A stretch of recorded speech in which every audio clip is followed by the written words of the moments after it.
Thank you Seema ma'am.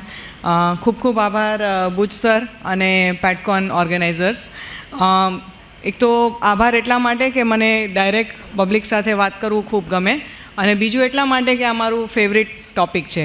અને favourite એટલા માટે છે કે આ દુનિયામાં જેટલી પણ મેડિકલ કન્ડિશન્સ છે એમાંથી અમુક મેડિકલ કન્ડિશન એવી છે કે જેના વિશે સાચી માહિતી ઓછી અને ખોટી માહિતી વધારે ફરે છે, અને એમાંની એક થાઇરોઇડ છે. આપણે બહુ જલ્દી અંદાજ બાંધી લઈએ છીએ, બહુ જલ્દી જજ કરી લઈએ છીએ. કોઈ બેન રૂમમાં આવે અને એનું વજન વધારે હોય એટલે તરત આપણને મનમાં થાય કે આને થાઇરોઇડ હશે, અથવા કોઈ બેન આવે અને એનું વજન એકદમ ઉતરી ગયું તો આને સૂકો થાઇરોઇડ હશે. કોઈ બેનને પ્રેગ્નન્સી ન રહેતી હોય તો તરત આપણે અનુમાન બાંધીએ કે એને થાઇરોઇડ હશે. અથવા કોઈ એમ કે હવે મારાથી કામ નથી થતું તો ઘરના બી એકાદ કે તું તારું થાઇરોઇડ ચેક કરાવી લે ને. બરાબર. એટલે થાઇરોઇડ એવી વસ્તુ છે કે આપણે બહુ જલ્દી અનુમાન બાંધીએ છીએ, અને એમાંથી કેટલા અનુમાન સાચા છે, કેટલા અનુમાન ખોટા છે, એના માટે જ આપણે વાત કરી. સર આપની પાસે છે ને? હા. સો એના માટે જ આપણે અહીંયા વાત કરવા ભેગા થયા છે કે આમાંથી કઈ કઈ વસ્તુ સાચી છે. સો હું એક બહુ જ રમૂજી વાત આપની સાથે શેર કરું. મારી પાસે એક બેન આવ્યા હતા કે મારું વજન નથી ઘટતું, થાઇરોઇડ છે એટલે મારું વજન નથી ઘટતું, અને મેં એમને બહુ મહેનતથી સમજાવ્યા કે બેન તમારું થાઇરોઇડ નોર્મલ છે, વજન ઘટાડવા માટે તમે તમારું એક્સરસાઇઝ, ખાવામાં કંટ્રોલ ને બધું કરો. નહોતા જ સમજતા, એટલે છેલ્લે મારે કહેવું પડ્યું કે બેન હું પણ થાઇરોઇડ પેશન્ટ છું ને તમારા કરતાં વધારે ડોઝ લઈ રહી છું, ને તમારા કરતાં વધારે વર્ષોથી હું થાઇરોઇડ પેશન્ટ છું. તો છેલ્લે મને કે તો તમને સૂકો થાઇરોઇડ હશે, કે ન તો તમે આટલા સૂકા ના હો. સો એ લોકોના મનમાં જે અમુક ગ્રંથિ ગર થઈ ગઈ છે એને ચેન્જ કરવું ઇટ્સ વેરી ડિફિકલ્ટ. અને એટલા માટે જ આપણે નેક્સ્ટ 20 મિનિટ્સમાં ડિસ્કસ કરીએ. બીજી એક વસ્તુ એ પણ છે કે અમને ઘણીવાર અમારા રિસેપ્શનિસ્ટને ફોન આવે કે બેન તો ગળાના થાઇરોઇડના ડૉક્ટર છે પણ અમારા વાઈફને માથાનો થાઇરોઇડ છે, અથવા કોઈ એમ કે અમારે એને પગનો થાઇરોઇડ છે. બરાબર. તો ઘણીવાર પેશન્ટ આખી ડિસ્કશન થઈ ગયા પછી બી પૂછે કે બેન તો પછી થાઇરોઇડ હોય ક્યાં? બરાબર. તો સૌથી પહેલાં તો જે થાઇરોઇડ ગ્રંથિ, જેમ સરે કીધું કે એ રીતે ગળામાં હોય, અને ગળામાં રહીને બી આપણા આખા શરીરમાં માથાના વાળથી લઈને પગના નખ સુધી થાઇરોઇડ બધું જ કામ ભજવે છે. તો એ થાઇરોઇડ ગ્રંથિ શું છે? જેમ મેં તમને કીધું કે થાઇરોઇડ ગ્રંથિ ગળામાં હોય. હવે હું જેવું એમ કહું કે ગળામાં હોય એમ તરત પહેલો જ પ્રશ્ન આવે કે મને અહીંયા આવું થઈ ગયું છે તો અહીંયા થાઇરોઇડ હશે. ઘણા બધા બહેનો અમારી પાસે આવે કે આ બધું મારું જાડું થઈ ગયું છે તો મને થાઇરોઇડ હશે. સો આ જગ્યા જે તમને બતાવી છે ઉપરના ફોટામાં, ત્યાં થાઇરોઇડ નથી, એ ફક્ત તમારી ચરબી છે. થાઇરોઇડ એકચ્યુઅલી ક્યાં છે? જે નીચેના ફોટામાં બતાવ્યું છે ત્યાં. બરાબર. અને બધાની થાઇરોઇડ ગ્રંથિ સોજેલી ના હોય, એટલે જેની થાઇરોઇડની ગ્રંથિ સોજેલી નથી, જેને ગળા પાસે અહીંયા જે નેચરલ ખાડો પડવો જોઈએ એ ખાડો છે છતાં પણ થાઇરોઇડ હોઈ શકે. એક બેન મને એમની દીકરીનો ફોટો લઈને બતાવાયા, મને કે બેન ફોટો જોઈને કોને આને થાઇરોઇડ હશે? તો કોઈના ફોટાથી કે ગળાથી આપણે જજ ન કરી શકીએ કે આને થાઇરોઇડ હશે કે કેમ. એ જ રીતે એક મારા બહુ જૂના પેશન્ટ ડાયાબિટીસ બતાવતા હતા, તો એમના છોકરાના લગ્ન નક્કી થયા. મને એમની જે છોકરી એમને પસંદ કરેલી એનો ફોટો મને કે બેન હે જુઓ ને આને થાઇરોઇડ હશે. તો કોઈનું મોઢું કે ગળું જોઈને આપણે જજ ન કરી શકીએ કે થાઇરોઇડ હશે, પણ ગળાના નીચેના ભાગમાં તમને આ રીતનો સોજો દેખાય તો પછી ચાન્સીસ ઘણા બધા વધારે કે એને થાઇરોઇડની તકલીફ હોય. તો થાઇરોઇડની તકલીફ આપણા માટે કેમ આટલી જરૂરી છે? એવું તો શું કામ કરે છે ગ્રંથિ કે જે આપણા માટે આટલું ઇમ્પોર્ટન્ટ છે? તો થાઇરોઇડની ગ્રંથિ આપણા શરીરમાં થાઇરોઇડ હોર્મોન બનાવવાનું કામ કરે છે. હવે આપમાંથી ઘણા બધા થાઇરોઇડના કદાચ પેશન્ટ હશે કે આપના ફેમિલીમાં પેશન્ટ હશે કે તમે બધાએ ક્યારેક હોલ બોડી ચેકઅપ કર્યો હશે અને તમે લોકોએ જોયું હશે કે આ રીતનો થાઇરોઇડનો રિપોર્ટ હોય, T3, T4, TSH એવું આવે રિપોર્ટમાં. તો એ TSH શું છે? T3, T4 શું છે? તો T3, T4 જે છે એ થાઇરોઇડ હોર્મોન્સ છે, થાઇરોઇડના હોર્મોન્સ છે જે આપણા શરીરમાં જઈને કામ કરે. અને TSH શું છે? થાઇરોઇડની ગ્રંથિનું જે મગજમાંથી નિયંત્રણ થવું જોઈએ એ નિયંત્રણ કરનારો હોર્મોન છે. એટલે TSH પોતે થાઇરોઇડ હોર્મોન નથી, કારણ કે લોકો કન્ફ્યુઝ થઈ જાય કે ડૉક્ટર તો એવું કહે છે કે તમારા શરીરમાં થાઇરોઇડ હોર્મોન નથી, પણ આપણું તો TSH વધારે આવે છે, તો હોર્મોન વધારે છે કે ઓછો છે? તો TSH એ ખાલી સ્ટિમ્યુલેટ કરે, એ ખાલી ગ્રંથિને પ્રેરિત કરે કે જેથી કરીને હોર્મોન્સ બને. જેમ તમારા ઘરમાં કામવાળી છે, પણ કામવાળીનું સુપરવિઝન તમે કરો છો કે અહીંયા કચરો વાળી લે, ત્યાં પોતું બરાબર કર, પેલા વાસણ સરખી રીતે ધો, કે પેલા કપડાં ઉપર સૂકવ્યા, કપડાં લઈ આવો. સો આ નિયંત્રણ તમે કરો છો, બરાબર? કામ કરનાર બીજા છે. સો એ જ રીતે નિયંત્રણ આપણા શરીરમાં ઉપર મગજમાંથી થાય.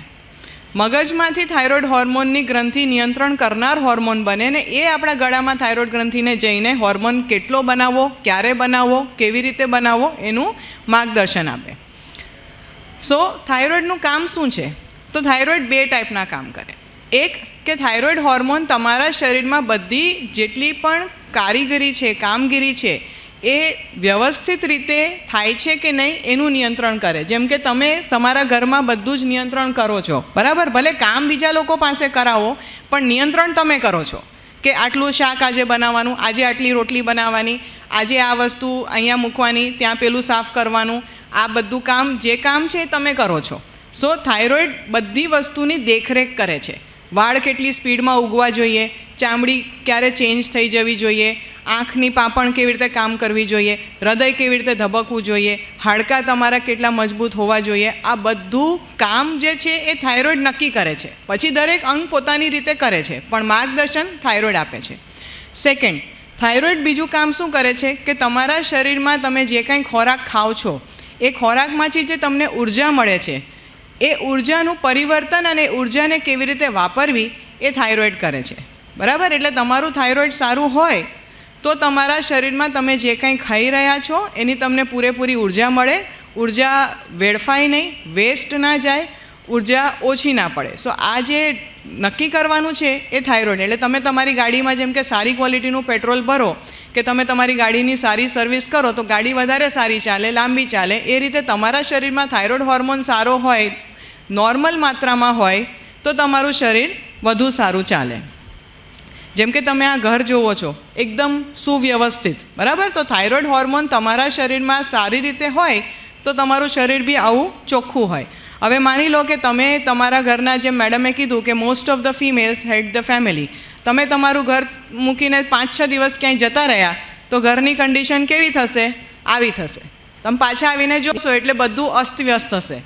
તો તમારા શરીરમાં થાઇરોઇડ હોર્મોન ના હોય. આપણને ઘણીવાર અમને પેશન્ટ પૂછે કે હે બેન 4-5 દિવસ ગોળી ના લઉં તો મને કંઈ તકલીફ થશે? મારે કંઈક બહાર જવું છે, બોટલ ગોળીની નહીં લઈ જાઓ તો ચાલશે? બહારથી તમને કંઈ ખબર નહીં પડે. આ ઘરમાં બી તમે બહારથી જોશો તો ખબર નહીં પડે, અંદર જઈને જોશો તો ખબર પડશે કે બધું અવ્યવસ્થિત છે. સો બધું વ્યવસ્થિત રાખવાનું કામ થાઇરોઇડનું છે. સો થાઇરોઇડ શરીરના દરેક અંગ માટે જરૂર છે. માથાના વાળથી પગના નખ સુધી થાઇરોઇડ હોર્મોનની જરૂરિયાત છે અને નોર્મલ માત્રામાં હોવો જોઈએ. સો માત્રાની આપણે વાત કરીએ તો થાઇરોઇડની ગ્રંથિને સંબંધિત 2 બીમારી કોમન છે, હાઇપોથાઇરોઇડિઝમ એન્ડ હાઇપરથાઇરોઇડિઝમ. નોર્મલી આપણે જેમ સોસાયટીમાં કહીએ કે ફલાણાને થાઇરોઇડની તકલીફ છે, તો આપણે એકચ્યુઅલી કહેવા માગતા હોય કે એને હાઇપોથાઇરોઇડિઝમની તકલીફ છે. હાઇપોથાઇરોઇડિઝમ એટલે થાઇરોઇડ હોર્મોન ઓછો બનવો, થાઇરોઇડ ગ્રંથિ ઓછી કામ કરવી. અને હાઇપરથાઇરોઇડિઝમ નામમાં જ મિનિંગ છે. આપણે એમ કહીએ ને કે એનો છોકરો તો બહુ હાઇપર છે, બેસતો જ નથી. તો એ રીતે હાઇપરથાઇરોઇડિઝમ મીન્સ થાઇરોઇડની ગ્રંથિ જરૂર કરતાં વધુ કામ કરે, જરૂર કરતાં વધુ હોર્મોન બનાવે. જેમ તમારા વ્હીકલમાં ફ્યુઅલ ઇન્ડિકેટર હોય કે તમારું ફ્યુઅલ ખલાસ થઈ ગયું એટલે હાઇપોથાઇરોઇડિઝમ, તમારા શરીરમાં હોર્મોન ઓછો છે, અને એક્સેસ હાઇપરથાઇરોઇડિઝમ. બીજી ભાષામાં કહીએ તો ખાલી ગ્લાસ અથવા ઓછો ભરેલો ગ્લાસ એટલે હાઇપોથાઇરોઇડિઝમ, છલકાતો વધુ ભરેલો ગ્લાસ એટલે હાઇપરથાઇરોઇડિઝમ. ગ્રંથિ નબળી થઈ જવી એટલે હાઇપોથાઇરોઇડિઝમ. 90% લોકોને હાઇપોથાઇરોઇડિઝમ હોય. ગ્રંથિ જરૂર કરતાં વધુ કામ કરે એટલે હાઇપરથાઇરોઇડિઝમ. હાઇપરથાઇરોઇડિઝમ સોસાયટીમાં ઓછા હોય, જેને આપણે કોમન ભાષામાં સૂકો થાઇરોઇડ કહીએ, અને હાઇપો વધારે હોય, જેને આપણે કોમન ભાષામાં લીલો થાઇરોઇડ, ફૂલવાનો થાઇરોઇડ, વજન વધવાનો થાઇરોઇડ એવું આપણે કહીએ. સો આના જનરલી લક્ષણો શું છે? તો તમે બધા ગૂગલ કરશો, ક્યારેક કર્યું બી હશે તો તમને નોર્મલી આવા સિમ્ટમ્સ જોવા મળશે કે હાઇપોથાઇરોઇડિઝમમાં થાક, અશક્તિ, આળસ, કમજોરી, સ્નાયુનો દુખાવો, સોજાવવા, વજન વધવું, માસિક અનિયમિત થવું, ચક્કર આવવા, અપચો, કબજિયાત રહેવી, ઊંઘ વધુ આવવી, આ બધા હાઇપોથાઇરોઇડિઝમના સિમ્ટમ્સ છે. પણ જ્યારે બી આપણે વાંચીએ ને તો જેમ જેમ આપણે વાંચતા જઈએ ને એમને આપણને થાય કે અરે આ બધા તો આપણે જે માણસને જાણીએ છીએ ને છે, આપણને પોતાને બી હોય કે આપણા ઘરના કોઈ સવાય, એટલે આપણને તરત એમ થાય કે એને થાઇરોઇડ હશે. એવું નથી. આ બધા બહુ કોમન સિમ્ટમ્સ છે. જેમ મેડમે કીધું કે આ બધા હિમોગ્લોબિન ઓછું હોય તો બી આમાંના ઘણા બધા સિમ્ટમ્સ હોય. એટલે એવું જરૂરી નથી કે તમને આમાંથી 4-5 સિમ્ટમ હોય તો તમને થાઇરોઇડ જ છે. સો આપણે એક વાર્તા થકી આ વસ્તુ સમજીએ. તો આપણે વાત કરી રહ્યા છીએ અંજના અને રંજના, બંને 10થી 11 વર્ષની છોકરીઓ છે. અંજનાની વાત કરીએ તો ટૂંકા જ ગાળામાં એનું વજન ખૂબ વધી ગયું અને અભ્યાસમાં બી બહુ સારી હતી, પછી ધીમી પડી ગઈ, ચહેરા પર થોડો સોજો આવી ગયો, સ્નાયુ થોડા ખેંચાવા માંડ્યા. પહેલાં રમવા જતી હતી, હવે રમવા જાય છે તો હાથ પગ દુખે છે, બરાબર. એટલે એને ચેક કરાવ્યું અને એમાં થાઇરોઇડની તકલીફ આવી. અને એમને બધા લોકોએ કીધું કે આપણે અત્યારથી હોર્મોન્સની દવા ચાલુ કરીએ તો સારું નહીં, ચાલો ને આપણે આયુર્વેદિક દવા ચાલુ કરીએ. એટલે એમને થાઇરોઇડ માટે આયુર્વેદિક દવા ચાલુ કરી. બીજી બાજુ આપણે જોઈએ તો રંજના બી એના જ ક્લાસમાં ભણતી છોકરી છે. એને પણ થાક, નબળાઈ, ભૂખ ઓછી લાગવી, કબજિયાત, શરીરનો દુખાવો, આવી બધી તકલીફ થઈ.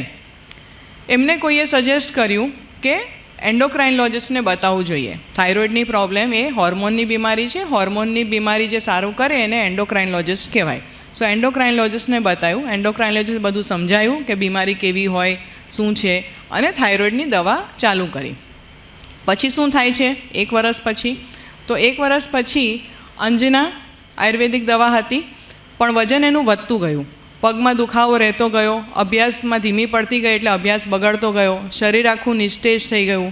થાઇરોઇડની પરીક્ષણ ફરીથી કર્યું, ચેકઅપ કર્યું તો થાઇરોઇડ હજી બી વધેલો જ આવ્યો, પરિણામ બહુ વધારે આવ્યું. એટલે અંજનાને થયું કે લાવ એના ક્લાસમાં એની રંજના એની ફ્રેન્ડ છે, તો અંજનાની રંજનાની મમ્મીને પૂછ્યું કે તમે બેન કોની દવા કરાવો છો? તો એને કીધું કે અમે તો એન્ડોક્રાઇનોલોજિસ્ટને બતાવીએ છીએ. એટલે એ બી જઈને પછી એન્ડોક્રાઇનોલોજિસ્ટને મળ્યા.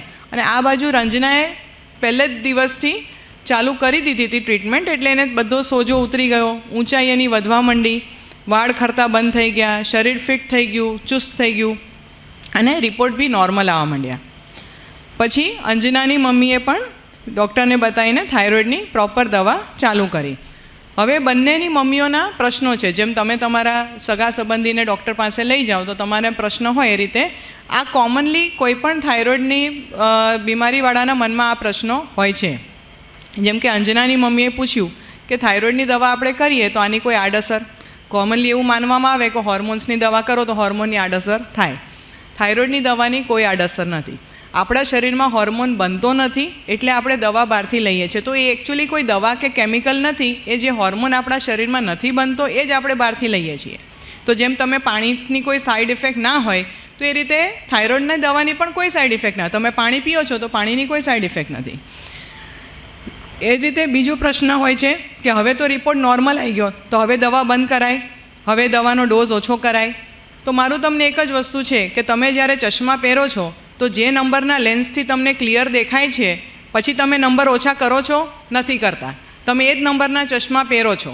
સો એ જ રીતે તમારું જે થાઇરોઇડની દવાના ડોઝથી રિપોર્ટ નોર્મલ આવ્યો છે તો એ તમારો ડોઝ છે. તમે જો આજે 12 ગ્લાસ પાણી પીતા હોય, 12 ગ્લાસથી તમારા શરીરમાં પાણીનું પ્રમાણ બરાબર રહેતું હોય તો કાલે તમે 6 નહીં પીઓ, 12 જ પીશો. સો એ રીતે તમારી જે રિક્વાયરમેન્ટ છે એટલો જ ડોઝ લેવો જરૂરી છે. મોટા ભાગે આ જ ભૂલ થતી હોય છે કે રિપોર્ટ નોર્મલ આવે તો દવા અડધી કરી દે અથવા દવા બંધ કરી દે, એટલે ફરીવાર રિપોર્ટ એબનોર્મલ જ આવે. એટલે પછી તમને એવું લાગે કે થાઇરોઇડમાં બહુ ફ્લક્ચ્યુએશન આવે છે. ફ્લક્ચ્યુએશન એકચ્યુઅલી આવતું નથી, તમે લાવી રહ્યા છો એમાં.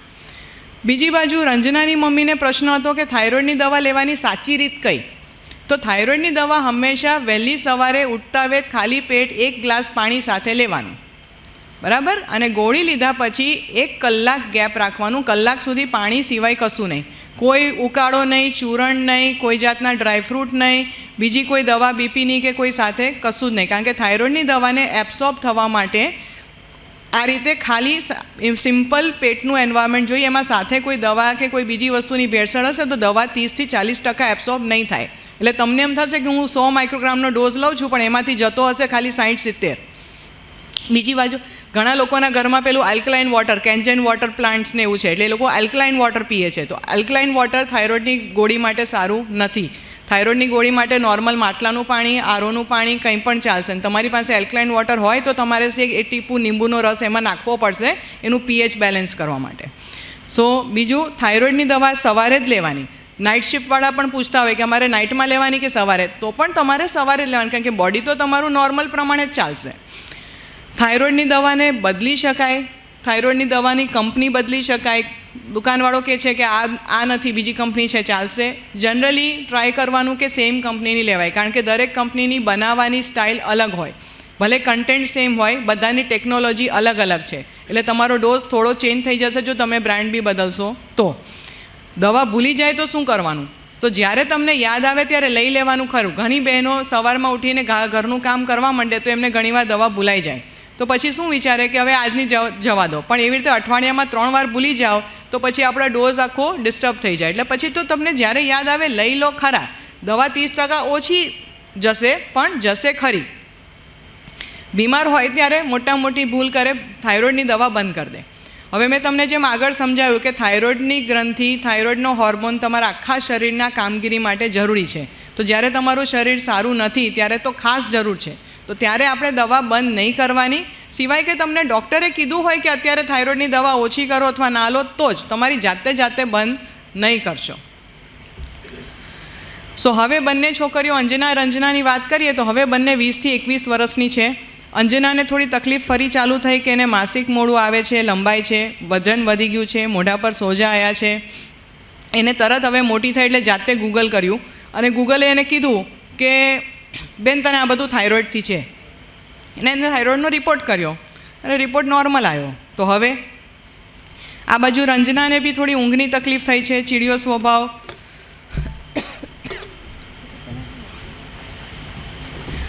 સ્વભાવ, શરીરનો દુખાવો, ચક્કર બધું આવે છે.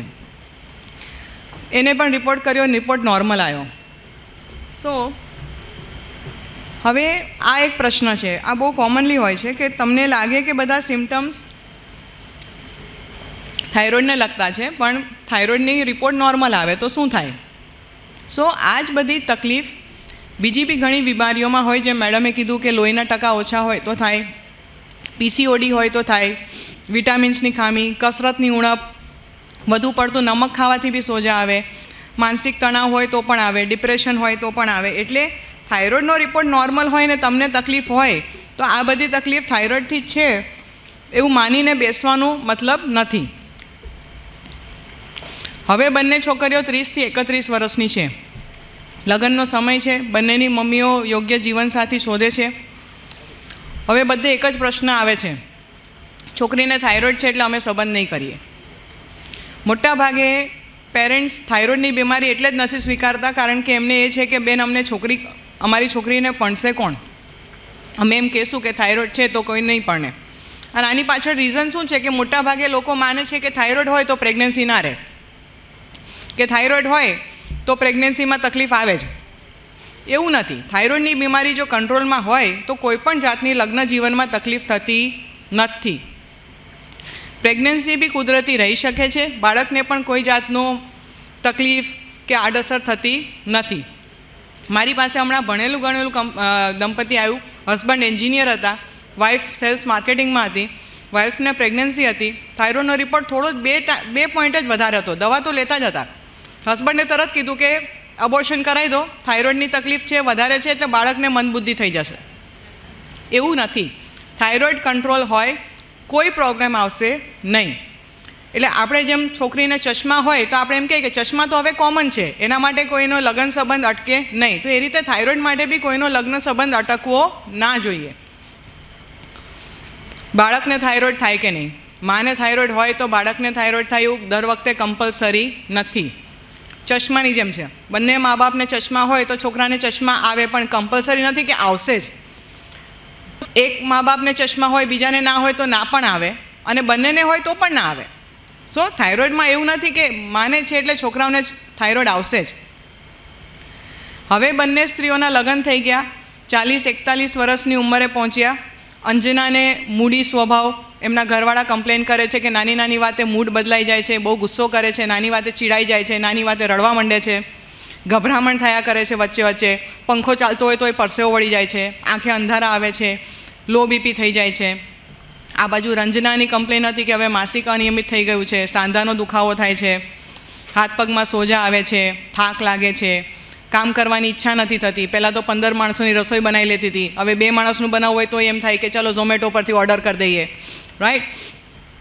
તો બંનેએ ફરીથી રિપોર્ટ, બંનેએ ગૂગલ કર્યું, ગૂગલને બંને બહેનોને કીધું કે બેન તને થાઇરોઇડની પ્રોબ્લેમ વધી ગઈ છે, થાઇરોઇડનો રિપોર્ટ કરાય. બંનેએ રિપોર્ટ કર્યો, રિપોર્ટ નોર્મલ આવ્યો, કારણ કે બંને દવા તો લેતા જ હતા અને બંને એન્ડોક્રાઇનોલોજિસ્ટને ટાઈમ ટુ ટાઈમ બતાવતા હતા જ, એટલે થાઇરોઇડ નોર્મલ હતું. તો પછી આ બધી તકલીફ શાના કારણે છે? તો બહેનો 35-45 વર્ષની ઉંમરે આ બધી પ્રોબ્લેમ્સ બીજા હોર્મોન ઇમ્બેલેન્સના લીધે બી આવી શકે. મેડમ તમને આગળ જણાવશે કે મેનોપોઝના પણ આ બધા સિમ્ટમ્સ અમુક હોઈ શકે, પ્લસ આ ઉંમરે વા અને આર્થરાઇટિસની પ્રોબ્લેમ આવી શકે, એના સિમ્ટમ્સ હોઈ શકે. આ ઉંમરે સામાજિક પારિવારિક જવાબદારી આપણા માથે વધી જતી હોય, છોકરા ભણતા હોય, હસબન્ડની જોબ ને એ બધું હોય, એટલે ઘણીવાર માનસિક ટેન્શન પણ હોવાને લીધે પણ આ બધા સિમ્ટમ્સ આવતા હોય છે, મૂળનું ચીડિયાપણું ને. ઘણી બધી બહેનો પોતે બી વર્કિંગ હોય છે, તો એમના બી બિઝનેસમાં, કેરિયરમાં અમુક સ્થાને હોય છે, તો જવાબદારીવાળું કામ હોય તો એનાથી એને માનસિક તણાવ વધી શકે. તો થાઇરોઇડનો રિપોર્ટ નોર્મલ હોય પણ આવા સિમ્ટમ્સ હોય તો આપણે બીજી બધી વસ્તુ વિશે પણ વિચારવું જોઈએ, એને લગતા ડૉક્ટરને પણ બતાવવું જોઈએ.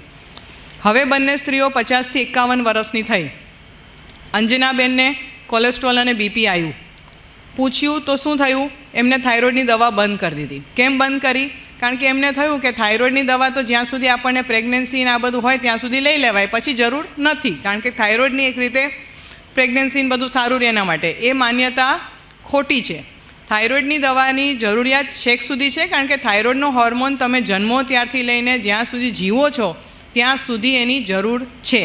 એટલે જો તમે પાછલી ઉંમરે એવું વિચારશો કે હવે તો આપણે ક્યાં કશું કામ કરવાનું છે, હવે કોઈ ઘરકામ નથી, વહુ આવી ગઈ, વહુ બધું કામ કરે છે, બધું આપણે રિટાયર થઈ ગયા છે, કશું જોવાનું નથી, તો હવે ક્યાં જરૂર છે, તો ઘણી બધી સ્ત્રીઓ 50 યર્સની એજ પછી થાઇરોઇડને લઈને બેદરકાર થઈ જાય છે. રિપોર્ટ્સ ટાઈમ પર કરાવે નહીં, ગોળી લીધી ના લીધી. પણ આ ઉંમરે થાઇરોઇડ હોર્મોનની જરૂરિયાત તમારી બીપી, કોલેસ્ટ્રોલ, હાર્ટનો પ્રોબ્લેમ, ડાયાબિટીસ એ બધું સંતુલન રાખવા માટે થાઇરોઇડનો હોર્મોન જ જોશે. એટલે થાઇરોઇડનો દવા રેગ્યુલર લેવાની ને રિપોર્ટ બી રેગ્યુલર કરાવવાનો. જેમ કે રંજનાબેનને જુઓ તો એમને ડાયાબિટીસ આવ્યું, નાની નાની વાત ભૂલી જાય, બરાબર છે ને. તમે રસોડામાંથી ફ્રીજ પાસે જાઓ ને પછી તમે ભૂલી જાઓ કે હા ફ્રીજમાં શું લેવાઈ હતી, અથવા એક રૂમમાંથી બીજા રૂમમાં જાઓ, જેમ કે આ રૂમમાં આપણે આવ્યા તો શેના માટે, બરાબર. It is very common, very common, બરાબર. તો આ બધી જે વસ્તુ છે ને એ ઉંમર સાથે થાઇરોઇડ હોર્મોન અલગ અલગ ભાગ ભજવે છે. જેમ તમે ઉંમર સાથે અલગ અલગ ભાગ ભજવો છો એમ થાઇરોઇડ હોર્મોનનો બી રોલ બદલાતો જાય છે, બરાબર. એટલે થાઇરોઇડ હોર્મોન તો પણ હીરો જ રહેશે, ખાલી હીરોના રોલ બદલાતા જાય છે. એટલે એમને પૂછ્યું તો રંજનાબેને થાઇરોઇડનો રિપોર્ટ ઘણા સમયથી કર્યો જ નથી, થાઇરોઇડની દવા લીધા કરે છે. હવે ઉંમર સાથે, વાતાવરણ સાથે થાઇરોઇડની રિક્વાયરમેન્ટ ચેન્જ થતી જાય. એટલે તમે 2 વર્ષ પહેલાં જો 70 પાવરની 75 પાવરની ગોળી લેતા હોય તો આજે બી તમને એટલી જ જરૂર છે એની કોઈ ગેરંટી નથી. આજે કેટલી જરૂર છે એ જાણવા માટે તમારે રિપોર્ટ કરવો જ પડશે. એટલા માટે રિપોર્ટ બી કરાવવાનો અને દવા પણ રેગ્યુલર લેવાની જરૂરી છે. સો થાઇરોઇડની બીમારી કંટ્રોલમાં ના હોય તો બીપી, ડાયાબિટીસ, કોલેસ્ટ્રોલ, હૃદયની બીમારી, હાડકાની બીમારી, ઓસ્ટિયોપોરોસિસ અને સ્નાયુની બીમારી, મસલ વીકનેસ, આ બધું બગડી શકે છે. એટલે થાઇરોઇડ એટલે ખાલી વજન વધવું, બોડી ફૂલવું, પ્રેગ્નન્સી ના રહેવી, માસિક ના આવવું એવું નથી.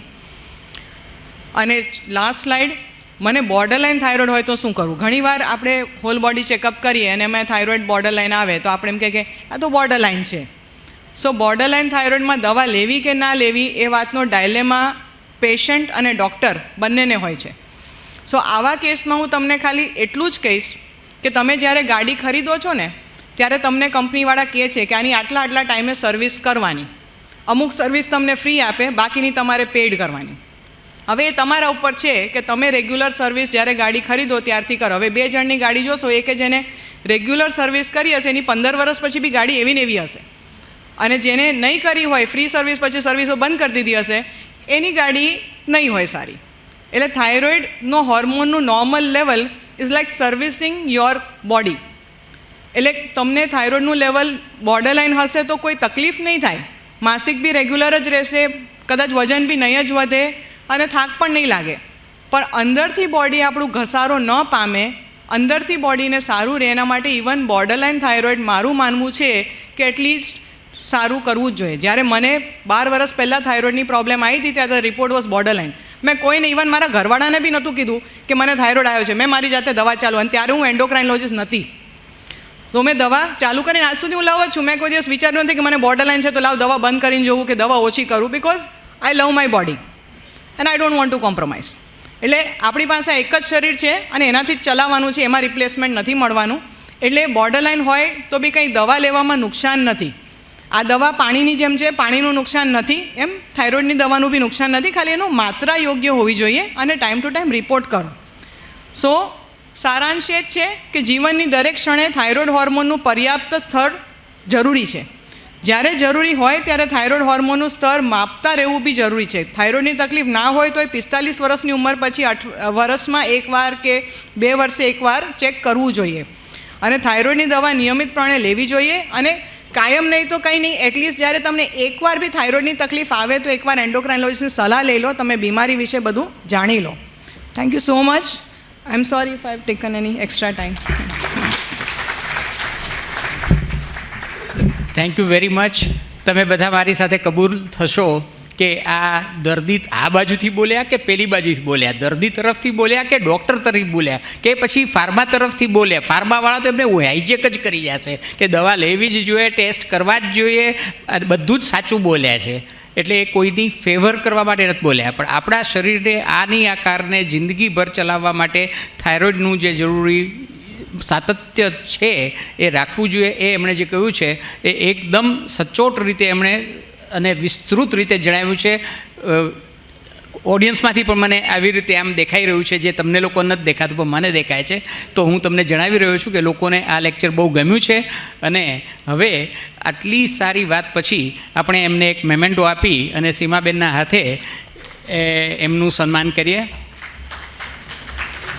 અને થેન્ક યુ વેરી મચ.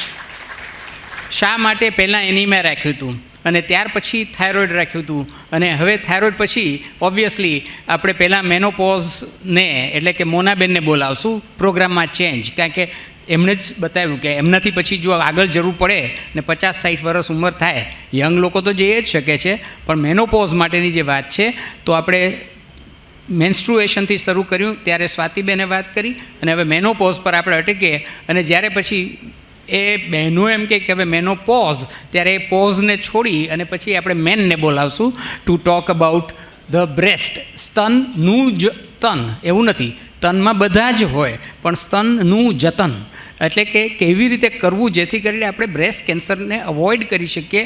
હવે વિચાર એવો કર્યો છે કે છેલ્લો વારો મારો હતો પણ હું વચ્ચે બોલ કર્યા કરું છું, એટલે છેલ્લે હું બોલીશ જ નહીં. એટલે આપણે હવે આપણું જમવાનું ચૈતન્ય અને સંધ્યા ઉપર આધારિત નથી, મોના અને રાજીવ ભટ્ટ ઉપર આધારિત છે. એ લોકો પતાવે ત્યારે આપણાથી જમાય. બાકી એટલે હવે હું કોઈ ઉતાવળમાં નથી, તમે પણ ઉતાવળમાં નથી, અને એ લોકોને જોઈએ એટલો ટાઈમ વાપરી શકે છે. So I will call upon. Thank you very much Seemaben, અને તમે આવી જઈ શકો છો તમારી ટ્રોફી. અને I will call upon stage doctor Mona Bhatt for talking about menopause and